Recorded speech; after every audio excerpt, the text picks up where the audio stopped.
मेरे घर क्या की सोच 12वीं के बाद ये थी कि बेटी को कॉलेज में नहीं डालना, लेकिन उस सोच को समय के साथ उन्होंने भी ये चीज़ एक्सेप्ट की कि बेटी को कॉलेज में भी डालना है और बेटी आगे भी पढ़ेगी। वो हमने प्रूव करी, 3 साल हमने डिग्री करी ग्रेजुएशन की, घरां बैठ के करी, खेत के काम भी करे। तो हमने वो प्रूव करी, अच्छे नंबर के साथ उस डिग्री को पास किया। फिर मेरी बड़ी बहन है, उसको कॉलेज में भेजा। उसके बाद जब मैंने जेबीटी की तो मैं भी कॉलेज में गई, ज़ाहिर-सी बात है। और एक समय ऐसा आया कि मैं बड़े-बड़े मंचों के ऊपर, चाहे कवि सम्मेलन की बात करूँ, आकाशवाणी की बात करूँ, दूरदर्शन की बात करूँ, तो उनको घर से बाहर भी भेजा। मेरी और मेरी बहन की शादी की मेरे पापा को तो नहीं, लेकिन गाँव को बहुत चिंता है। अच्छा। और पापा तो ये कहते हैं कि जिस दिन मन में आ जाए उस दिन बता देना, कर देंगे।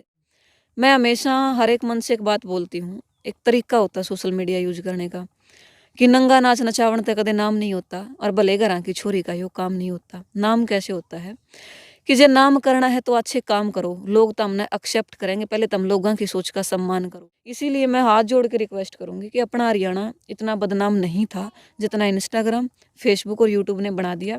इसको सुधारें और कम से कम थोड़ा सा ये देखें। आपका पहनावा कोई भी हो, मुझे कोई दिक्कत नहीं है, लेकिन आपका तन ढका हो। आपकी बोली चाहे कोई भी हो, हिंदी हो, हरियाणवी हो, इंग्लिश हो, मुझे कोई दिक्कत नहीं है, लेकिन आपकी जुबान पर कभी भी एब्यूज वर्ड ना आए, गालियों वाले वर्ड ना आए, जिसको देख करके ये लगे मैं फ़ोन चला रही हूँ और मेरे पास मेरी छोटी भतीजी बैठी, ताकि मैं ये सोचूं वो उस चीज़ को कैप्चर करे और फिर वो बोलना सीखे। ए टू जेड हरियाणा देखने वाले सारे दर्शकों ने सोनू दलाल के राम राम। फिलहाल भाई गांव खेदड़ के खेता में और तहसील बरवाड़ा जिला हिसार में फिलहाल आप बैठे हैं और अपने साथ जो चेहरा है इसना आप जानो सोशल मीडिया पर लगातार आप देखते रहो। बात करा करीब आज तक 3.5 पौने 4 साल पहला मैं बेबे का इंटरव्यू लेना आया था। रिमन नैन यानी एक चीज़ देखी थी मैंने फेसबुक पे, शॉर्टकट में मैं आपने बताऊँ, मुझसे ज़्यादा मेरी कलम बोलती है। इसका जो भावार्थ है, यानी इसने अपनी कलम चलाई और ऐसी ऐसी चीज़ें लिखी, चाहे किसान के ऊपर लिखी हो, चाहे बेटी के ऊपर लिखी हो, चाहे बहन के ऊपर लिखी हो, चाहे भाई के ऊपर लिखी हो, चाहे एक फौजी के ऊपर लिखी हो, चाहे समाज के ऊपर लिखी हो, बहुत सारी चीज़ें लिखी। और सोशल मीडिया का जब तक ज़माना आया, करीब बात करा पिछले 5-7 साल तक, रेडियो पर भी इसने काम कराया, आकाशवाणी के माध्यम से सारी जानकारी आपने पहले मिली होगी और जानकारी आज भी दे देंगे। उस वीडियो में एक सवाल था मेरा कि बेबे आपका सपना क्या है। इसने बताया था, वो क्लिप भी आप तक दिखावांगे, कि मेरा सपना है KVS मजा यानी केंद्रीय विद्यालय संगठन, यानी एक टीचर बनकर देश की एक अच्छी नींव तैयार करना, एक अच्छी सोच। और आज अगर मैं बात करूं भाई, एक किसान की बेटी जिसका किसान आंदोलन में भी सहयोग रहा, वो नहीं कुछ अलग के है। दूसरी चीज़, एक बोलना जाना है किसी भी स्टेज पे, जो सभ्य सामाजिक सांस्कृतिक धार्मिक स्टेज हो, किसी भी स्टेज पर बोलना जाना है। तीसरी चीज़, खेती के काम खुद करना आता है। धार काटने की बात हो, गेहूं काटने की बात हो, सपरा करवाने की बात हो, तूड़ी लियान की बात हो, रोटी पाने की बात हो, यानी घर के जितने काम हो हैं, हमें ये नहीं कहते भाई इस बाण में मतलब कुछ अलग है। हाँ, अलग इतना है कि ये बोल रहा है एक अच्छी सोच लेकर समाज में लगातार अपना मैसेज देने लग रही है और कुछ अच्छा करने की लगातार कोशिश जारी है। और एक किसान की बेटी का अपने खेत के काम, घर के काम, उनके साथ साथ पढ़ाई जारी रखना और एक सपना पूरा होना अपने आप में एक बहुत बड़ी बात है। तो रिमन बेबे, सबसे पहले अपना बहुत बहुत बधाई। और एक 3.5 सपना तो आपका पता नहीं कितना पुराना होगा, पर 3.5 साल पहले आपने एक बात बोली थी, आज वो पूरी होगी। मैं खैर कहूँगी कि हरियाणा में तो नहीं, मेरा एक सपना होगा एक केंद्रीय विद्यालय में जॉब करना, वहाँ जाना, क्योंकि एक गांव के माहौल से जब हम बाहर रहते हैं तो कुछ सीखते हैं। केंद्रीय विद्यालय में जॉब करने के बाद गांव में आना मेरा एक सपना रहेगा। पहले तो आपका बहुत बहुत धन्यवाद, आपके दर्शकों का भी बहुत बहुत धन्यवाद। और सपना जब पूरा हुआ, एक अलग सी खुशी महसूस हुआ है। बिल्कुल। शुरू दिन तय मैं यूँ सोचा कर दी कि हाँ मैंने KVS में जाना है तो जाना है, उसे ने लेके काम करने लग रहे थे, पढ़ाई भी उसे ने लेके करने लग रहे थे। पढ़ाई करी तो बड़ी शिद्दत के साथ करी, और KVS में गई तो गई, लेकिन मैंने ऑल इंडिया में 13वां रैंक भी हासिल किया। इस KVS का एग्ज़ाम दिया तब। इंट ऑल ओवर जो परफॉर्मेंस रही वो मेरी रैंक 13 पर रही। और बड़ा अच्छा लगा है कि इन खेतां तय वो क्या करे, बूरी टिब्बी का बाड़ू रेत तक उठ के न, और जब देश की उस केंद्रीय सरकार में पे अपनी हिस्सेदारी दिखावा तो बड़ा खुद ने भी अच्छा लगा है, आस पड़ोसियों ने भी अच्छा लगा, और आप जैसे भाइयों का जो साथ और समर्थन रहा शुरू से लेके आज तक, उनने भी अच्छा लगा। जब आज पूछे हैं तो यूँ लगे कि हाँ उस संघर्ष में हर एक वो साथी जो मेरी गैल जुड़िया रहा, किसी न किसी तरीका तय, चाहे किसी ने मेरे को सोशल मीडिया से सपोर्ट किया हो, चाहे किसी ने मेरे को बिल्कुल यूँ पर्सनली सपोर्ट किया हो, तो मैं सबका धन्यवाद भी करती हूँ। जिस तरीके से एक सपना तो था जी खेत के भी लगातार काम करे, स्प्रे करवाने की बात आवे, मंडासा में रहे स्प्रे करवाने, गेहूं काटनी, बाड़ी चुगनी और घर अपने घर के काम करने, फिर मैसा का करना, न्यार करना, सानी करनी, ये चीज़ भी उसके साथ बैठ के जो प्रोग्राम आवे हैं वो भी हैंडल करने, और पढ़ाई और कोचिंग जो भी है मतलब वो भी जारी, और फिर घर आके किताब पढ़ना, सारी चीज़ किस तरीके से मैनेज होगी? देखिए बहुत सारे लोगों का ये सवाल है, आपने पूछ लिया तो मैं बता दूं। बहुत सारे साथी यूं कह कि यार छोरी तो माइक पे बोलिया कर दी, पढ़ाई कद कर गया। मैं कहती हूँ हमेशा टारगेट ये रहना चाहिए, आपको अपनी मंजिल तो निर्धारित रखनी चाहिए, उस मंजिल को कभी नहीं छोड़ना चाहिए। लेकिन आपका जो फ्री समय है, अब ऐसा आदमी तो कोई नहीं जो दिन के 24 घंटे और 24 के 24 घंटे पढ़ता हो, दिन में मुश्किल से 6 7 10 12 घंटे पढ़ता होगा। मेरा हमेशा टारगेट रहता था, मैं चाहे दिल्ली के बॉर्डर पर हो, मैं चाहे हिसार की सेक्रेटेरिएट के सामने हो, या फिर मैं बरवाड़ा एसडीएम ऑफिस में हो, या फिर मैं खेत में स्प्रे कर रही हो, मैं हमेशा ये सोचती थी कि मुझे आज इतना पढ़ना है तो पढ़ना है, टाइम बेशक उसमें आधा घंटा लगे, 10 मिनट लगे या 10 घंटे लगे, मैं उसको हमेशा पढ़ती थी। और रही काम की बात, हमारा काम हमारा धर्म है। बहुत सारे साथी यूं बांट देवे हैं कि अगर हमारी पढ़ाई है तो हम यूँ काम ना करांगे।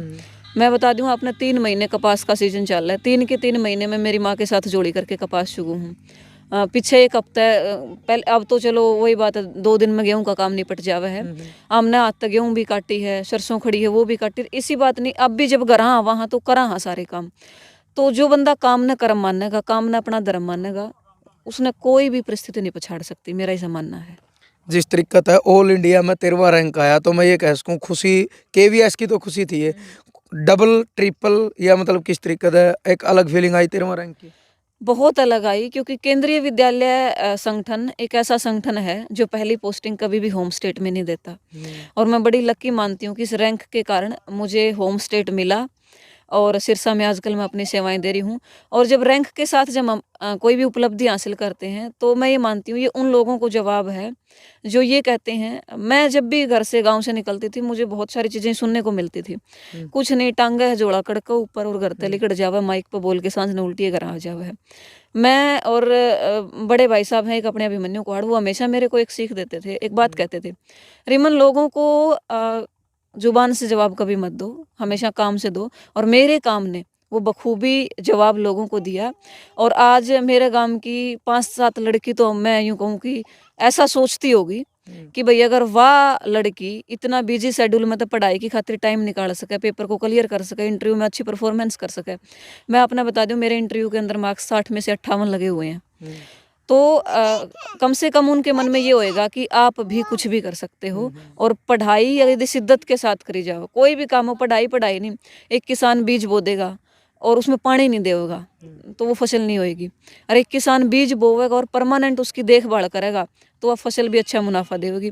ये काम पढ़ाई का है, शिद्दत के साथ करो, चाहे 10 मिनट पढ़ो, चाहे 10 घंटे पढ़ो, लेकिन पढ़ो ऐसा कि आपके दिमाग में पढ़ाई चलनी चाहिए। मैं रात को हमेशा अपना फ़ोन फ्लाइट मोड पे करके रखती हूँ, 9 बजे के बाद मेरा फ़ोन फ्लाइट मोड हो जाता है। उसका कारण यही है, मैं आराम से बैठ करके अपनी पढ़ाई करती हूँ। मैंने अपने घर के अंदर ऑफिस बना रखा, आपने देखा भी होगा, मेरी वहीं कुर्सी है, पीछे बोर्ड लगा हुआ है, मैं अभी आप चलोगे तो दिखाऊंगी। उस बोर्ड के ऊपर मैं रात को क्लास लेती थी ऑनलाइन प्लेटफॉर्म पर। जिस समय बाकी घरों के बेटे या बेटी सो रही होते थे, उस टाइम मैं ऑनलाइन बच्चों को पढ़ा रही होती थी। तो ये तो मैनेज करना पड़ता है। और मैंने वो क्या करा है कि रातों को जाग करके जो मेहनत करी जाती है ना, वही सफलता का कारण बनती है। रिमन ने देखो नहीं, अगर अपना समाज में आप भी घूमो फिरो, आप यह चीज़ देखा, यानी मैक्सिमम से मैक्सिमम जब 25 साल प्लस एक बेटी की उम्र चली जाओ है, माँ और बाप का ऑटोमेटिक दिमाग में यह चीज़ घर करने लग जाए कि हमने बेटी ब्यानी है, भले ही वह बेटी पढ़ने लग रही हो किसी प्लेटफॉर्म, मतलब करे है मजबूरी में। तो वह बात है, आप दोनों बेबे हो, आपने वह चीज़ क्रॉस भी करी, किस तरीके का मतलब कन्वेंस करे माँ बाप के, हाँ भाई सपना है और पूरा कर कराऊंगे? देखो, सपना पूरा करना, मैं यूँ कहूँ कि 80% तो लड़की का हाथ में होया करे।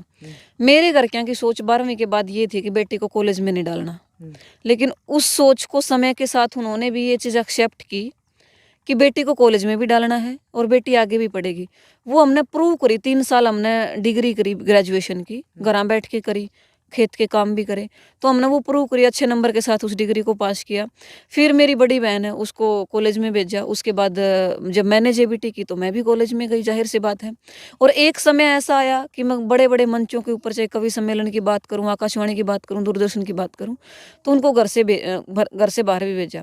मेरी और मेरी बहन की शादी की मेरे पापा को तो नहीं, लेकिन गाँव को बहुत चिंता है। अच्छा। और पापा तो ये कहते हैं कि जिस दिन मन में आ जाए उस दिन बता देना, कर देंगे। जब तक तुम्हारा मन करता है, अपने मन की करो, अपने हिसाब से रहो। और जब तक ये हो कि ना अभी हम कोई भी ज़िम्मेदारी लेने के लिए काबिल नहीं हुए हैं, तब तक आप अपनी ज़िंदगी को जियो। मतलब गाँव वाले ने कहा ध्यान रहा भाई तुम छोरिया ने बहंदा क्यों को नहीं, क्यों मतलब इतना वो करता है? मैं बताऊँ, मेरा रिज़ल्ट फाइनल रिज़ल्ट आने से पहले 2-4 महीने पहले की बात है। मेरे पड़ोस का ही कोई आदमी, नाम तो मैं नहीं लेना चाहूँगी, फायदा है तो तो पापा को ये कहा कि तू पागल हो रहा है कि ब्याह दे छोरिया ने। तो मेरे पापा ने यूँ कहा, भाई मेरी छोरियाँ का ब्याह की चिंता मन ना होनी चाहिए। और जब मेरे भी बहुत सारे कमेंट आवे मेरे नीचे भी, तो यूँ कहेंगे ब्याह कर ले, ज़रूरी है ज़िंदगी में। मैं एक ही बात कहा करूँ, मेरा भाई भी है, काके ताऊ भी है, पापा भी है और माँ भी है। मेरी ब्याह की चिंता उन्हें होनी चाहिए था, मैं क्यों करूँ भाई ये बेकाम की टेंशन। और मैं तो मानती मेरी टेंशन भी नहीं है, शादी करना उनका हक है। जब हम उनको बोलेंगे वो करके अगले घर भेज देंगे। तो इसके ऊपर तो मैं जब भी कोई विचार करता ना, मैं 26 साल की होगी आज। इन 26 सालों में मन्ना तो कदे यू प्रेशर मेरे परिवार की तरफ तो सुना को नहीं, छोरा देख आओ ब्याह कर दो। लेकिन हाँ, बहुत सारे साथी जब घर आओ वे जरूर कह दे हैं रिश्ता बतावा कि कोई। इवन इसे भी आए हैं कि हमारा छोरा SHO है, हमारा छोरा का 72 किले आवे हैं। और मैं कहूँ कि जब से मेरा रिजल्ट आया है ना, ऐसे ऐसे फ़ोन लोग सोशल मीडिया पर तो उठा के न, बेटी हमारा घर काबिल है, आ जाओ। मतलब परिवार तो हम बात कर लें तो हम ना शर्म आती हो। तो मैं ये कहती हूँ कि शादी की चिंता ना तो मुझे है और ना ही उन लोगों को करनी चाहिए, वो मेरे घर वालों का निजी मामला है। सही बात है, उन्होंने कहा अगर नहीं टाइम आवा जब सारी चीजें टाइम पे अपने बिल्कुल, आप हो बिल्कुल। जाए। वो क्या करे, विधि का विधान है, और विधान जो है वो बहुत निर्धारित है। बहुत सारी चीज़ें प्रकृति के ऊपर भी हमें छोड़ देनी चाहिए। जैसा प्रकृति चाहे, जैसा परमात्मा चाहे, उसके हिसाब से चलना चाहिए। हरिमन भाई एक चीज और है, देखो हालांकि एक कहावत भी है, चाहे पुरानी ला लो कुकरा बिलागी और दी कदे घरा को रहा कर दे, उस चीज ने, चलो वो चीज एक अलग है। एक अच्छी पॉजिटिव सॉलिड सोच की बात वो है, यानी एक तो पूरी पढ़ाई कर रखी है और फिर भी चलो भाई कई बार किस्मत ने दोष दे दिया, मेहनत करते करते जॉब को नहीं लग दी, फिर भी लड़के ने अगला घर जाना पड़े। लेकिन जिस तरीके से आपकी नौकरी लगी है तो कम से कम कुछ परसेंट यानी टेंशन दिमाग में तो या तो खत्म हुई होगी कि कदे भी अगर रिमन जाओगी साल में 2 साल में 3 साल में, कम से कम अपने पैरों पर खड़ी है। बिल्कुल खड़ी है। और वो एक कहावत है आज के ज़माने की, पैसा भगवान नहीं है, लेकिन ज़िंदगी जीने के लिए और ज़िंदगी जीवन को चलाने के लिए बहुत ही नेसेसरी होता है पैसा, अपनी आवश्यकताएँ पूरी करने के भगवान ने लिए। तो भगवान तो कम भी नहीं। हाँ, बिल्कुल, भगवान भी नहीं और भगवान से कम भी नहीं। आज आप दुकान के ऊपर ये चले जाओ कि मेरी फलाना गाँव में इज़्ज़त है, मैंने किसान आंदोलन लड़ रखा है, मैंने जाट आंदोलन लड़ रखा है, मैंने गाँव का गौशाला का आंदोलन लड़ रखा है, और मैंने फ्री में चीनी दे दो भाई, मैंने कोई कौन देवे। उसके लिए मेरे को 30-35 रुपये जो उसका चार्ज बनता है वो देना पड़ेगा। इसीलिए मेरा तो ये मानना हमेशा से है, आपको पता होगा जब किसान आंदोलन चला हुआ था, वो 13 महीने ऐसे थे जिसके अंदर मतलब 6 घंटे मुश्किल से दिन में घर आया जाया करता। दिल्ली की सड़कों तो लेकिन, और खेदड़ का जो ये खेत है ये मापना अपने आप में एक बेटी के लिए बहुत बड़ी बात होती है। फिर भी मैं खुले मन से इसीलिए गई थी क्योंकि देश के लोग ये कहते थे कि इस आंदोलन में अनपढ़ है। मैं अपनी डिग्रियों के साथ गई थी। सबसे पहले पहली बात बताऊं, मैं सबसे पहले जो पिपड़ी का आंदोलन हुआ, उसके बाद यहाँ जब पिपड़ी का आंदोलन चल रहा था, पिपड़ी धरना जो चला, लाठीचार्ज हुआ, उससे अगले दिन मेरा संस्कृत का पेपर था हिसार में। मैं सरसोद बैठी हूँ और मेरे पेपर का टाइम होता है, पेपर से आधे घंटे पहले सरसोद से चलती हूँ। तो मैं हमेशा ये कहती हूँ, पढ़ाई को आगे रखो। मतलब आपकी जो पढ़ाई है वो सबसे पहले है और उसके बाद सब कुछ है, क्योंकि आप पढ़ोगे तो सशक्त बनोगे, पढ़ोगे तो बहुत सारी नीतियों को भी समझोगे और बोलना भी सीखोगे। ऐसे ऐसे लोगों को मैंने देखा है बहुत संवैधानिक पदों को गालियां देते हुए। वो देखो, ना तो मैंने आज तक किया, ना ही मेरे से आज तक होता। इवन बहुत सारे लोगों ने ऐसे कहा कि हम आपसे ऐसा सवाल करेंगे, आप भड़कता हुआ जवाब बने देना। वो मैंने पूरे आंदोलन के अंदर कभी नहीं होने दिया। एक चीज मैं रोकूं हरिमन भाई, एक चीज है, देखो आप खुद सोशल मीडिया ने भी टाइम दे हो, जहाँ तक रील की आप बात करा, इंस्टा हो चाहे फेसबुक है, यूट्यूब है, अपना चैनल है, आप उस पर कंटिन्यूटी करिए। लेकिन एक चीज और है, जो रात की अपना बात करी, ज़्यादातर मतलब लड़कियां की आप बात करा, छोरी है भाई अपना घर का इतना चाह पानी रोटी पानी करया और जो भी है बर्तन साफ करे, उसके बाद जो टाइम हो है या तो पढ़ाई होगी या फिर फ़ोन में टाइम दिया जाओगा।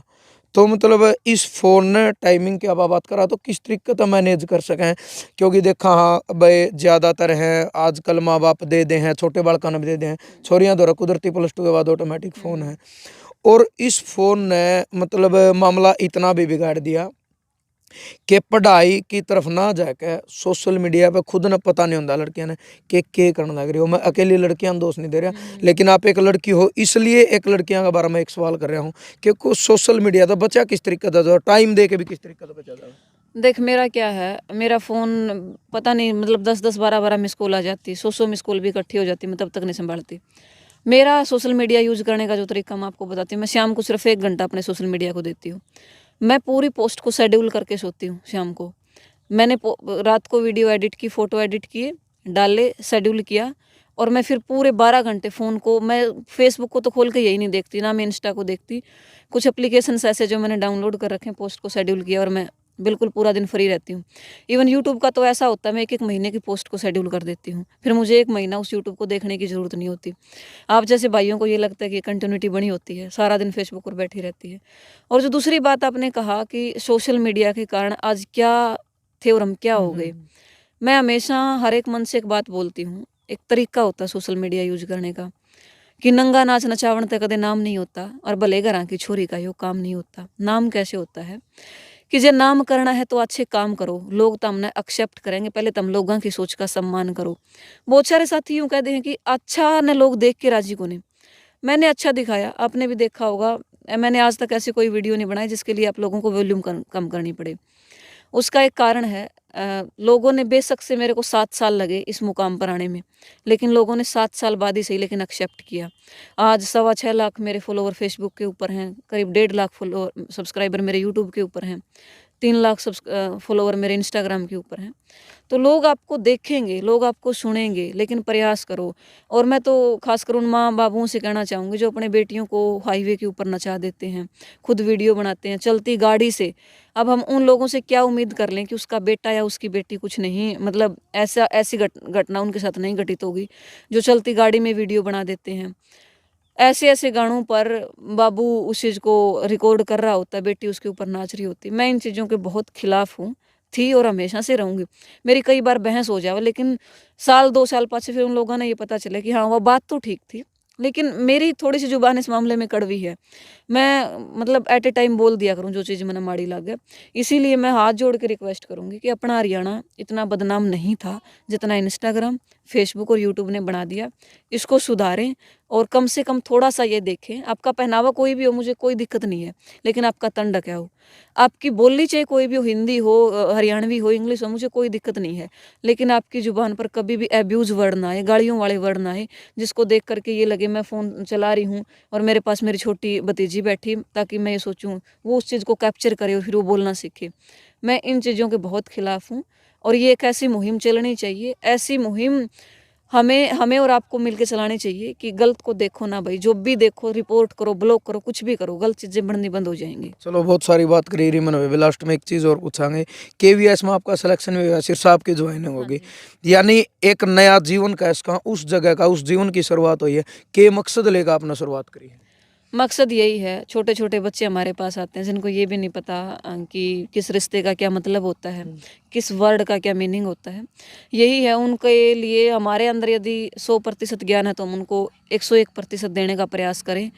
और मैं तो हमेशा से ही मेरा ये रहता है कि चाहे नीति और नियति 2 चीज़ें होती हैं, दोनों के बारे में उन बच्चों को इतना खोल करके तैयार करूँ ताकि आगे आने वाले भविष्य में जब भी वो कोई कदम उठाए तो बिल्कुल सोच समझ के उठाए।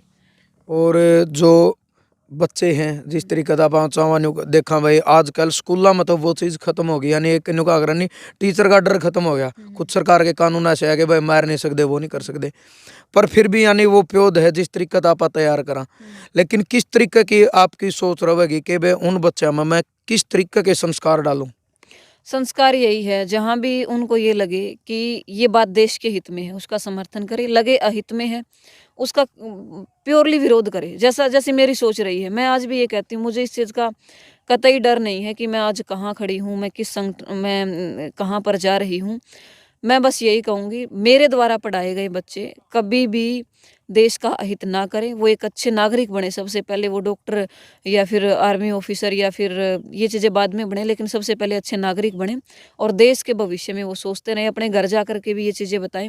मारना बच्चों को ज़रूरी नहीं होता, हम खेल खेल में उनको ऐसी चीज़ें सिखा देते हैं। और मैं तो बताती हूँ, केवीएस तो एक वो संगठन है जो बाकी संगठनों से बिल्कुल अलग है। बाकी हमारा एजुकेशन सिस्टम एक तरफ और केवीएस का एक तरफ है। तो वहाँ जा कर के जो आत्मिक शांति मिलती है, वहाँ के जो बच्चे आप यदि देखोगे, उनको टीचर इसी तरीके से तैयार करते हैं कि भाई आपका देश सर्वप्रथम है। सुबह-सुबह परेड ली जाती है कि पूरा देश हमारा, इस देश में बसने वाले लोग हमारे भाई-बहन हैं और उनके हित में हमें हमेशा सोचना चाहिए। तो यही मेरी सोच रहेगी। एक किसान ने घाघरा जिसने अपनी तकरीबन जिंदगी शुरू तो लेकर आज तक खेत में गाड़ दियो, जिसने कभी ये नहीं देखा हो कि वह मेरे कपड़े साबत हैं या कड़ियाँ तो पैट रहे हैं कि मैं टंकी वाला कुर्ता पहन रहा हूँ भाई। मतलब दिन नहीं देखी जिसने, रात नहीं देखी, घाम नहीं देखा, छाम नहीं देखा, ज़्यादा गर्मी नहीं देखा। और जब उसकी बेटी एक इतनी बड़ी पोस्ट पे, एक अच्छी पोस्ट पे और मेहनत करके बगैर मतलब किसी स्पायर्स के, बगैर कोई आजकल रुपये दे के लगा उस चीज़ के जब वो हुआ है, तो उस बाबू की फीलिंग क्या थी उस टाइम? फीलिंग तो, और माँ बाबू का सीना जो चौड़ा हो जाएगा नम आँखों के साथ, वही थी कि मैं वो उस माहौल को तो शब्दों में बयां कर नहीं सकती। लेकिन जब भी हम कहते हैं कि हम शुक्रगुजार हैं, उन्होंने हम पर विश्वास किया, पढ़ाया, लिखाया और हम उनके विश्वास पर खरे उतरे और हमने उनके सपनों को जो है एक थोड़ी-सी छोटी-सी उड़ान दी। और वो अब थोड़ा-सा रिलैक्स है कि मेरी दोनों बेटियाँ सक्सेस हैं। बेटा पढ़ रहा है अभी, एमए कर रहा है वो हिस्ट्री से। उसकी भी भगवान का कभी न कभी ज़रूर सुनेगा और तो चलो मेहनत लास्ट कभी में नहीं कुछ ना कुछ माँ बाबू के बारे में आपकी खुद की लिखी कोई दो चार लाइन सुनाएगा, फिर इसने समाप्त करें। मैं तो यही कहूँगी, मानती हूँ माँ मेरी ने मेरा बोझ उठाया है, पर पापा आपने भी तो मुझे उँगली पकड़कर चलना सिखाया है। और माँ ने दिया प्यार मुझे भरपेट खिलाया है, पर पापा आपने भी तो मेरे भविष्य के लिए कमाया है। और माँ के ऊपर लिखा मिल जाएगा दुनिया की हर किताब में, मैंने आज मेरे पापा पर लिखा है अपने हिसाब से। चलो बहुत बहुत धन्यवाद धन्यवाद भाई। और दोबारा आपने बहुत बहुत सारी शुभकामनाएं। बहुत बहुत धन्यवाद भाई। तो भाई रिमन नैन यानी एक किसान की बेटी, सिंपल किसान, कोई अलग किसान नहीं, जो अपना किसान हुआ है, यानी उस बाप का सीना आज गर्व तो चौड़ा हो रहा होगा कि तेरी छोरी जो स्टेजा पर भी बोली, जो किसान आंदोलन में भी बोली और जो एक किसी धरने की बात हो ओढ़ भी बोली, और उस बाप ने भी बहुत सारे ताने बर्दाश्त करे होंगे गाँव वाले के। जिस तरीके का आपने पता है, जब एक गांव की बेटी बाहर निकले है यानी स्कूल के बाद खासकर बात करा तो बहुत सारे ताने सुनने मिले हैं। उस बाप ने बहुत सारे लोग ने कहोंगे आज तेरी बेटी बैग उठाकर उस धरना पर खड़ी थी, आज तेरी बेटी उड़ता रात ना 10 बजे आई, आज तेरी बेटी रात ना 12 बजे आई, तेरी बेटी दिल्ली जा रही है।